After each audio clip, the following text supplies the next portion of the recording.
नमस्कार दोस्तों। आज हम चर्चा करेंगे यूपीएससी की, क्योंकि यूपीएससी को लगभग 100 वर्ष अब होने को हैं। इसलिए आप लोग देखे होंगे यूपीएससी के चेयरमैन कई चैनलों पे बैठ करके चर्चा विमर्श यूपीएससी के विद्यार्थियों से करने का प्रयास किया है। कॉन्फ्रेंस तो उन्होंने बताया कि अब यूं ही लगा रहेगा और हम यूपीएससी के अभ्यर्थियों के साथ ऐसे कॉन्फ्रेंस भविष्य में पुनः करते रहेंगे। तो इसलिए यूपीएससी खास हो जाता है यूपीएससी एस्पायरेंट और तमाम प्रतियोगी परीक्षा से संबंधित जुड़े हुए छात्रों से। तो आइए आज हम प्रारंभ करते हैं यूपीएससी के इतिहास से लेकर आज तक के कुछ उससे रिलेटेड मुख्य बातें। संघ लोक सेवा आयोग यूपीएससी का इतिहास ब्रिटिश शासन से जुड़ा हुआ है। भारत में सिविल सेवाओं की स्वतंत्र और निष्पक्ष भर्ती की आवश्यकता लंबे समय से महसूस की जा रही थी। हम प्रारंभिक चरण की यदि बात करें तो 1854 में ब्रिटिश संसद की मैकाले समिति ने भारत में प्रतियोगी परीक्षा द्वारा भर्ती कराने की सिफारिश की। 1855 में भारतीय सिविल सेवा आईसीएस इंडियन सिविल सर्विसेज परीक्षा लंदन में आयोजित की गई। भारतीयों के लिए इसमें शामिल होना बेहद कठिन था। दोस्तों, भारत में अब आयोग की शुरुआत हुई कब? 1919 का भारत सरकार अधिनियम भारत में पब्लिक सर्विस कमीशन बनाने का प्रावधान किया। 1 अक्टूबर 1926 को फेडरल पब्लिक सर्विस कमीशन की भारत में स्थापना की गई। दोस्तों, इसके पहले अध्यक्ष के रूप में सर रॉस बार्कर को बनाया गया। स्वतंत्रता के बाद की हम इसकी परिस्थिति और अवस्थिति जानने का प्रयास करेंगे। 1935 का भारत सरकार अधिनियम आयोग की संरचना और अधिकारों को और भी स्पष्ट कर दिया। 26 जनवरी 1950 को भारत के संविधान लागू होने के साथ ही फेडरल पब्लिक सर्विस कमीशन का नाम बदलकर संघ लोक सेवा आयोग UPSC union public service commission रख दिया गया। इसका उल्लेख संविधान के अनुच्छेद 315 से लेकर 323 में किया गया है।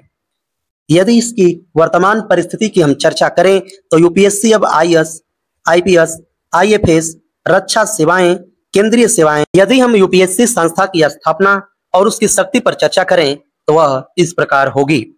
संविधान सभा ने भारत के संघीय शासन तंत्र में सिविल सेवाओं की स्वतंत्रता, निष्पक्षता और निरंतरता को बनाए रखने हेतु संघ लोक सेवा आयोग की स्थापना एवं उसकी व्यवस्था की थी।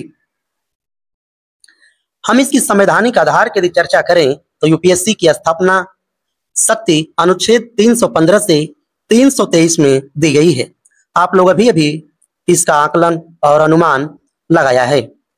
अनुच्छेद 315 के अनुसार संघ के लिए एक लोक सेवा आयोग और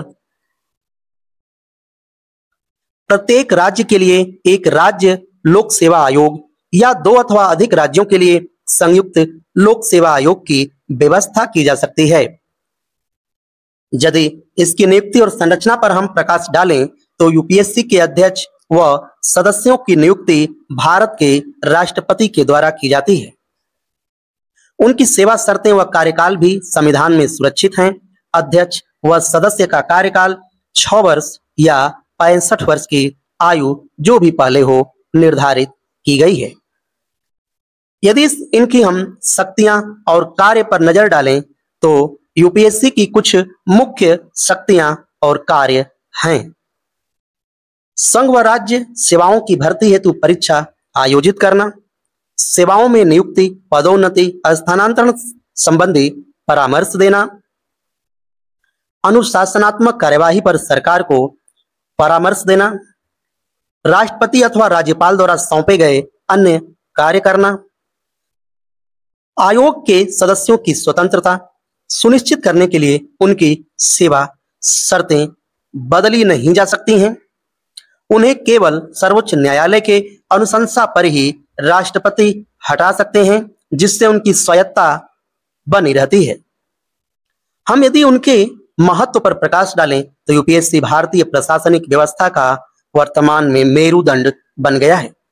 यह सुनिश्चित करता है कि भर्ती प्रक्रिया पारदर्शी, निष्पक्ष और योग्यता पर आधारित हो।